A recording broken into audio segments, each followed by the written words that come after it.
नमस्कार प्यारे छात्रों, आज हम विज्ञान कक्षा 10 के लिए लेकर आए हैं।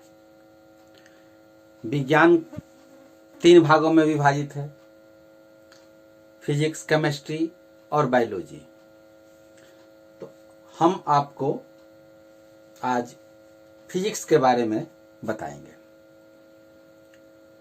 फिजिक्स जहाँ तक कक्षा 10 के सिलेबस का प्रश्न है तो कक्षा 10 में फिजिक्स, लाइट, इलेक्ट्रिसिटी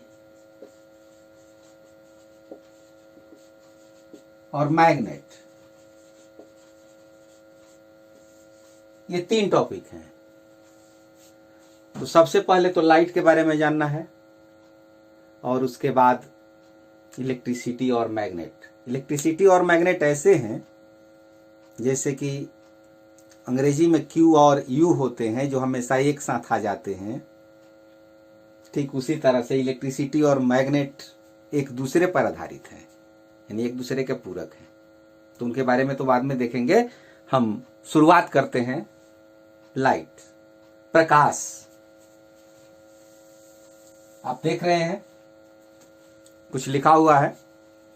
प्रकाश क्या है? इस संसार को देखने के लिए, जिस संसार में हम लोग निवास करते हैं, एक से एक सुंदर वस्तुएं जो हमारी नजरों के सामने आती हैं, हम प्रकाश के माध्यम से ही देख सकते हैं। यदि प्रकाश न हो तो कुछ नहीं संभव है, हम कुछ नहीं देख सकते हैं। यानी प्रकाश एक माध्यम है, प्रकाश एक भौतिक कारण है जिससे हमें किसी वस्तु को देखने की अनुभूति होती है। यानी प्रकाश के सहायता से ही हम किसी वस्तु को देख पाते हैं। आंखें तो है हमारे पास, हम सबके पास आंखें हैं, लेकिन फिर भी हम रात के अंधेरे में कुछ देख पाते हैं? नहीं देख पाते हैं। क्यों? क्योंकि अंधेरे में प्रकाश नहीं होता। जैसे ही दिन का उजाला होता है या किसी बल्ब की रोशनी होती है, हम वस्तु को देख लेते हैं, लेकिन अंधेरे में आंख रहते हुए भी हम कुछ नहीं कर पाते, कुछ नहीं देख पाते हैं। यानी प्रकाश ही वह माध्यम है जो हमें किसी चीज को, किसी वस्तु को दृश्यमान बनाता है। तो प्रकाश एक फिजिकल कॉज है, भौतिक कारण है। प्रकाश एक प्रकार का ऊर्जा है। आप नीचे कक्षा में पढ़ चुके हैं कि प्रकाश सरल रेखा में गमन करता है, सीधी रेखा में गमन करता है, और इसके लिए पिछले क्लासों में कुछ प्रयोग द्वारा भी ये दर्शाया गया है। प्रकाश इलेक्ट्रोमैग्नेटिक वेव, विद्युत चुंबकीय तरंग भी है, जिसके बारे में आप उच्च कक्षाओं में पढ़ेंगे। किसी वस्तु को हम कब देख पाते हैं? प्रकाश रहने के बावजूद हम कैसे देख पाते हैं? अंधेरे में क्यों नहीं देख पाते?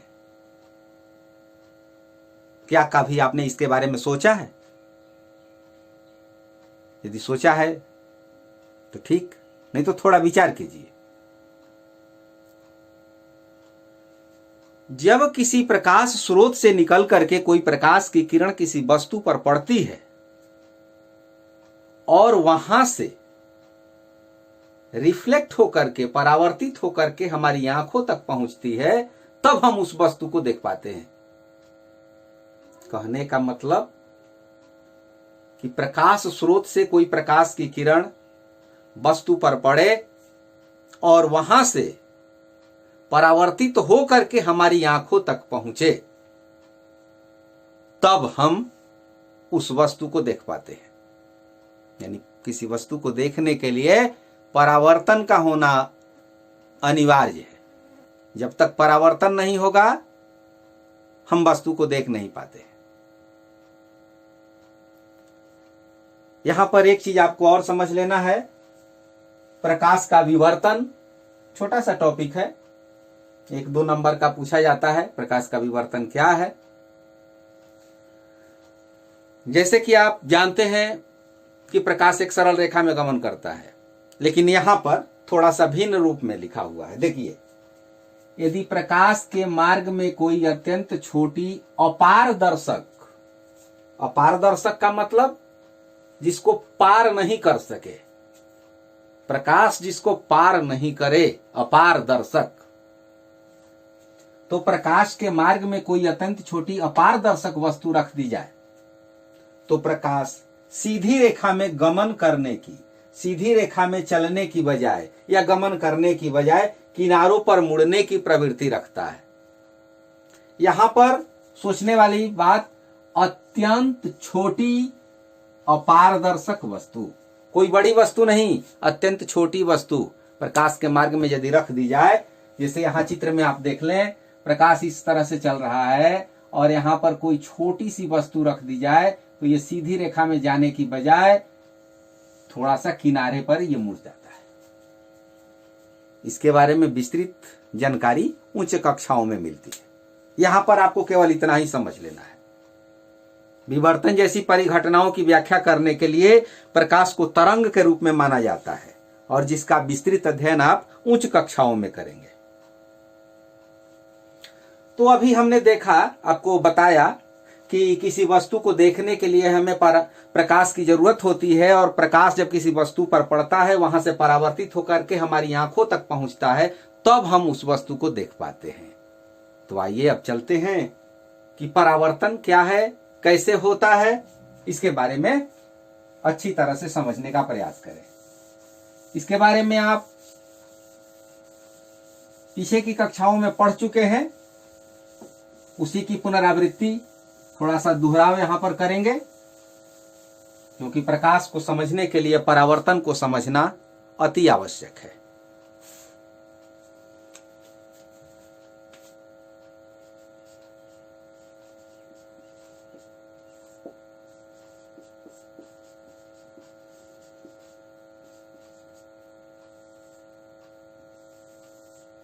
प्रकाश का परावर्तन,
परावर्तन क्या है? जब प्रकाश की किरणें किसी समांगी माध्यम से चल करके किसी वस्तु की सतह पर पड़ती हैं, तो या तो उसको पार कर जाती हैं या उसके द्वारा अवशोषित कर ली जाती हैं या उस सतह से टकरा करके वापस लौट आती हैं। 3 कंडीशन होता है, या तो सीधे पार कर जाएंगे, या तो उसके द्वारा अवशोषित कर ली जाएंगी, वहीं पर ये समाप्त, इसका सब पावर यहीं सीज हो जाएगा, या यहां से टकरा करके पुनः लौट आती है।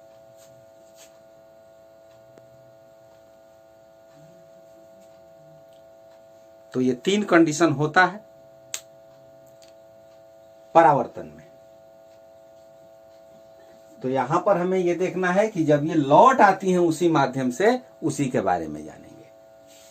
अब किस सतह से ये टकरा करके लौट आएंगी? तो परावर्तक सतह से, वैसा सतह जो प्रकाश की किरणों को परावर्तित कर दे। प्रकाश की किरणों का पहले माध्यम में लौट आना जिस माध्यम से प्रकाश की किरण चले और पुनः उसी माध्यम में वापस लौट करके आ जाए तो प्रकाश का परावर्तन हुआ। जिस सतह से लौट जाती है वो परावर्तक सतह है। इसके दो नियम हैं, बड़े ही महत्वपूर्ण नियम है। प्रकाश के परावर्तन के दो नियम अत्यंत महत्वपूर्ण है। चांदी को सबसे अच्छा परावर्तक माना जाता है, इसीलिए मिरर में, दर्पण में चांदी की कलई की जाती है। परावर्तन के दो नियम होते हैं, आपतित किरण, परावर्तित किरण और आपतन बिंदु पर डाला गया अभिलंब तीनों एक तल में होते हैं। और दूसरा, आपतन कोण सदैव परावर्तन कोण के बराबर होता है।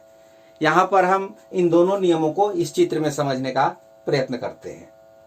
आपतित किरण, जो किरण किसी प्रकाश स्रोत से परावर्तक सतह पर आपतित होती है वो आपतित किरण कहलाती है। परावर्तक सतह से जो लौटती है, परावर्तक सतह से जो किरण लौटती है वो परावर्तित किरण कहलाती है। चित्र में AO आपतित किरण है और OB परावर्तित किरण है। POQ ये परावर्तक सतह है। O आपतन बिंदु है, जिस बिंदु पर किरण आपतित होती है वह बिंदु आपतन बिंदु है। उस परावर्तक सतह पर जो लाइन, जो रेखा लंब है NO, इसको अभिलंब कहते हैं। आपतित किरण और अभिलंब के जो बीच कोण बनता है उसे आपतन कोण कहा जाता है, इसे I से सूचित करते हैं। अभिलंब और परावर्तित किरण के बीच में जो कोण बनता है वो परावर्तन कोण कहलाता है, इसे R से सूचित किया जाता है। और हमेशा ये दोनों बराबर होते हैं, यानी आपतन का कोण हमेशा परावर्तन कोण के बराबर होता है। यही परावर्तन का नियम है और इसी नियम के आधार पर आगे के पाठ, आगे के अध्ययन में हमें सुविधा मिलती है। इसलिए इस नियम को अच्छी तरह से आप याद कर लें, तब हम आगे बढ़ेंगे।